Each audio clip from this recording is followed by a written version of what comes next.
and welcome to Anime-chan, where we'll be talking about One Punch Man episode 10 today. I really wish that I had time to watch the next two episodes because it kind of feels like this is gonna be a long fight. I mean, I know it's One Punch Man and all, but they've done well so far with giving us enough out of each fight, if that makes sense. Even though he's literally One Punch Man and finishes fights within seconds, I have never once felt like, oh, that fight was just too fast. They give us more than enough in each episode to make it feel like, I really enjoyed this and I want to see more. For the last episode and this episode and the next two episodes, I will be putting the reaction highlights on Dailymotion because, as I've mentioned in the last video, my videos seem to be getting blocked in United States and then France and then Japan and then I don't know who's claiming it and why they're blocking it in different places each time, but I think it's been the United States twice now, and since the USA is my most of my views come from the USA according to my YouTube analytics, it kind of sucks when videos are blocked for you guys. Okay, for the rest of this video, I'm going to be doing a short review of the episode because it was kind of like a part one. Like, it's to be continued. So I can't say much because I'm still waiting for the shit to go down, the big shit, the true shit, the fight, the whatever we're gonna see. But there's still a lot that I can say. I did try and go through the comments of the episode, but literally the first 1,000, I swear I scrolled for days. That's why this video is so late. No, I'm joking. But I scrolled a long time, and all of the comments are about the terrible tornado. What's her name? Fubuki? I am going to go check first because I do not know her name other than the terrible tornado. Why on earth did I say Fubuki? Where did I get Fubuki? This is Tatsumaki. Level is class, rank 2. Affiliation, Hero Association. Family, Fubuki, sister. Oh, so someone in the comments were probably comparing her to her sister, and that's the one name that stood out to me. She wears a long dress that separates into 6 sections a little below the waist. I saw that. She usually has an expressionless face with partially closed eyes. Expressionless. Maybe if intense disdain was not an expression, but it is, and she usually looks like, you know, she looks down on people. I don't know, she's got a really fun personality and an amazing body, and as far as I know, she's like 28 or something, according to people in the comments, so I'm pretty sure I'm allowed to drool. She's really pretty, okay. And yeah, the first 1,000 comments are about her and about her ability, discussing her abilities, discussing her beauty beyond compare, her personality, and basically everything about her. My thoughts on her. She looks like she's one of those people, like, she really dislikes others, but once you get to know her, she, like, loves you. And she's like, she can be, like, best friend ever. And I just really, I like her a lot. She's really fun to watch, and her interactions with the characters are unique. It's like there are tons of characters in this show overall, and she's definitely one of the most fun to watch, not only with regards to her fighting and what she's able to do, because she's like really intriguing and mysterious in the beginning, and now we've seen a little bit more, so that is great. But what I really love about her as a character is the way that she interacts with others. Like, I mean, that scene between her and Saitama when he's like, who's this lost child, and it was just priceless. So overall, I really like her as a character.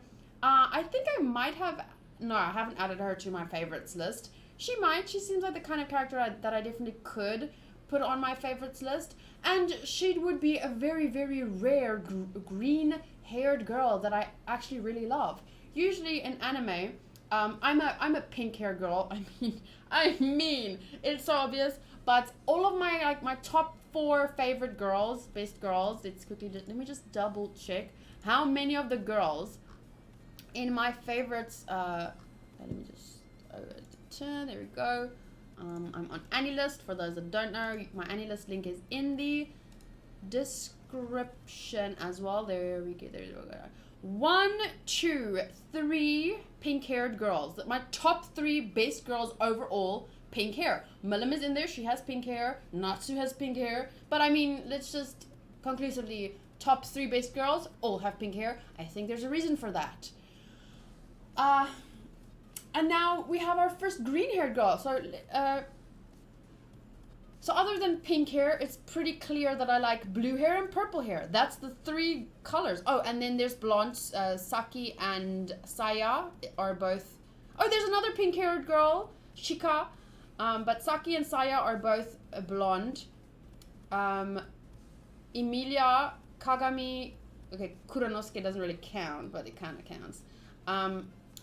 Purple hair. We have Rem, Aqua, and Ami, blue hair. Yeah, so overall, pink, blue, purple, and blonde. And now our first green-haired girl. Yes, that's exciting. Well, I think it's exciting.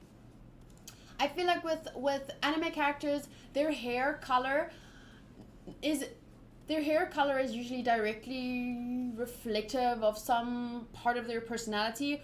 For example, pink hair often is very yandere. And blue hair is often like water or someone who's very, calming. Purple hair, well, I'm not gonna try. It's not like every color hair is directly linked to certain personality traits. It's not that predictive. For example, Rem and Aqua are 2 completely different characters, but their hair colors are somehow linked to their personality. Like, because Aqua, water, Rem, she can be badass, we know that. But she's also got this, calming effect, this peaceful aura, this love, deep love. Like, it's a deep, beautiful emotion that she evokes from all of us. I know that. Sometimes it's not just hair color, sometimes it's hairstyle. For example, I think many tsundere girls have the 2 ponytails. Light purple hair from Emilia reflects her soft personality. Who else can I see? Saki, blonde and spunky. Chika's pink hair reflects her, fun, cute, bubbly, girly personality, I think. Same with Milim. But yeah, the reason why I say all of this and I'm talking about it at all is because I can think about a ton of different characters, like prominent characters from different anime, that I can't imagine with a different hair color because their hair color is, like I said, so reflective of a part of their personality or who they are. Let me know if you agree with me or not, or if you know an anime character who their hair color, you think it doesn't even really fit them, or you can imagine them with, you think they should rather have, like, let's say Aqua, you think, I think Aqua should actually have yellow hair, whatever. I would love to hear that from you guys in the comments. Back to One Punch Man.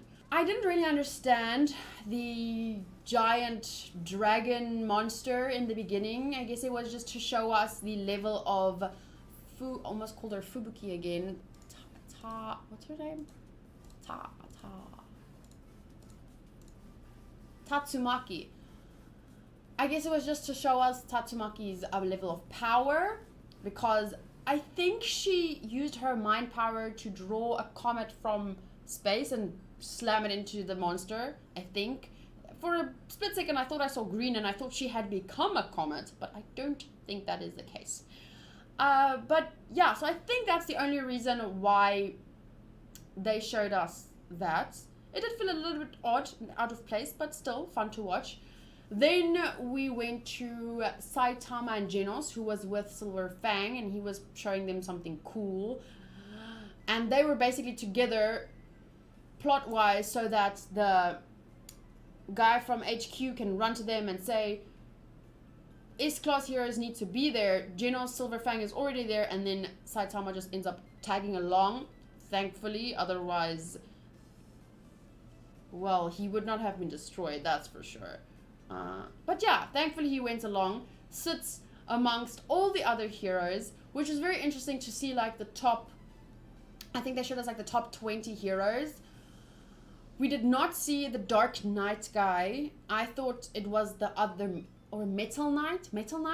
I thought it was the guy outside, but clearly it wasn't him. I missed the part, I think, where he said he was, I thought he was, I read, I think I missed something in the text. I did read that he was waiting outside for the S-Class meeting to end, but I think my mind just thought maybe he sensed something was gonna come and he waited outside while Atomic Samurai, while he was in there. But clearly he was waiting outside because he was not S ranked. Okay, so that he wasn't the Metal Knight guy. But Metal Knight guy made the HQ, so he must be very strong because he made the only building that survived the aliens' attack. Okay. So all the people did, but it seems like some of them did flee. I wonder if anyone died, because with when the meteor in the previous episode came crashing down, literally no one died in that episode apparently. It seems kind of crazy, but okay, I'll go along with it. Sometimes when there's a disaster, it just, even if it's not like the meteor that killed them, people go into a panic so quickly. They end up crashing. I thought someone would have died, but maybe it meant like no one was killed as a result of the actual catastrophe directly. Like it wasn't direct death. Maybe someone did crash. We don't know. Anyway, what was I talking about? The heroes. So it was cool to see all of these heroes. There were some that I'm really interested in that seemed like they could be really cool. We didn't see number 3, the Metal Knight, and the number 1, I think his name was Blast. His name was Blast. And yeah, I'm kind of, I wanted to see him, but it's okay. Very interesting looking heroes. I like the one with the hair clips. There was one with pompadour. Those stood out. The Kid Emperor, strange, like what is his power? I can't wait to see. I hope we get to see all of them. It's very fun. It's almost like, it feels like, you know how you have Marvel movies and then you always choose your favorite kind of hero, like mine's Doctor Strange by far, and then I guess maybe Iron Man and then Thor, or maybe Thor and then Iron Man. I don't know. I like Spider-Man when Andrew Garfield was him. I did not like Spider-Man now with the new Spider-Man, but that's my personal opinion. Hanku loves the new Spider-Man. Back to One Punch Man. Clearly Saitama's #1 hero in my books, but if I had to choose one of the others based solely on the knowledge we've been given, well, Genos. No, I like Tatsumaki more than I like Genos.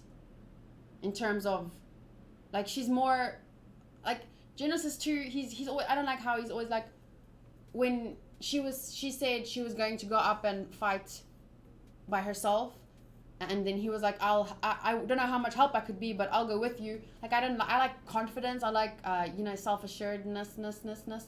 And yeah, Genos just sometimes, I mean, I know he's still learning.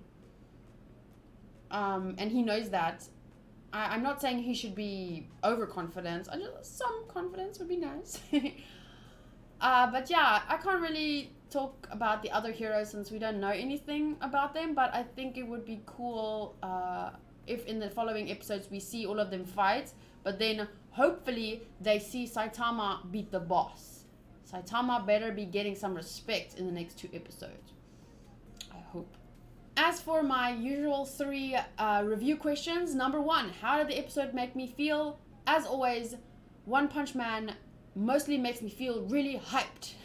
I'm always like, yeah, like, come on, next episode. I always bump the table, but I purposefully, when I'm watching One Punch Man, I sit further from the table so that I don't bump it, so that my camera nothing happens to my camera. I'm actually, right now, I'm saving for a webcam that's 1080p, because then I can upload better videos for you guys. That would be awesome. And also, just, it's easier to work with a webcam than, I have a regular Canon camera that can do like 1080 videos, but then it just, the aligning and it's just too much work to do, especially to do the full reactions and put that up as quickly as possible. It wouldn't work. But yeah, I keep diverging in this review because, like I said, the episode didn't really give us enough. Like, they gave us enough, but it's not the end. Like there's the next. It's always hard to do a review when it's a to be continued episode. Okay, but I'm feeling hyped. Favorite moment? I think it was that first time interaction between Tatsumaki, and Saitama. So I think their interaction was great. I really enjoyed that. And then, how would I rate the episode? I feel like a 3. A 3 out of 5 punches. Only because I guess the beginning part felt a little bit disconnected from the rest of it. And it was more an information and setting up episode. Oh, but then we got these aliens and fighting, and it was still exciting, still a great episode overall. But so far I'm giving it a 3. I think it's going to be like 3, 4, 5. That's how it's going to build up towards that last finale episode. And then as far as I know, there's also like a bonus episode or an OVA thingy that apparently gives us more information or a look at all the other heroes. But I don't know. I will see if I can watch that. For those of you that haven't asking about Attack on Titan, I'm very excited to react to it too. I will start watching Attack on Titan once I finish One Punch Man. So, very soon. Anyway, thank you guys for watching with me. Would love to hear your thoughts on the episode, and please don't spoil the following episodes for me. I don't really think One Punch Man can be spoiled though. It's all about the action. Like, we know Saitama's gonna win. So, yeah, looking forward to it. Thank you so much for being here and for listening to my reviews and for sharing your comments. I love going through all of them. Sometimes it takes me a while to get to them, but yeah, I just love hearing your thoughts, even if it's different from mine, especially if it's different from mine, especially if it's the same. Like, it's just fun to see, you know, what stood out to you, what did I maybe miss, why do you like different heroes, or in anime in general. Just the point of all of this is the community and the interaction, and it makes things 100 times better for me. I hope you have an awesome day. Love you so much, and bye.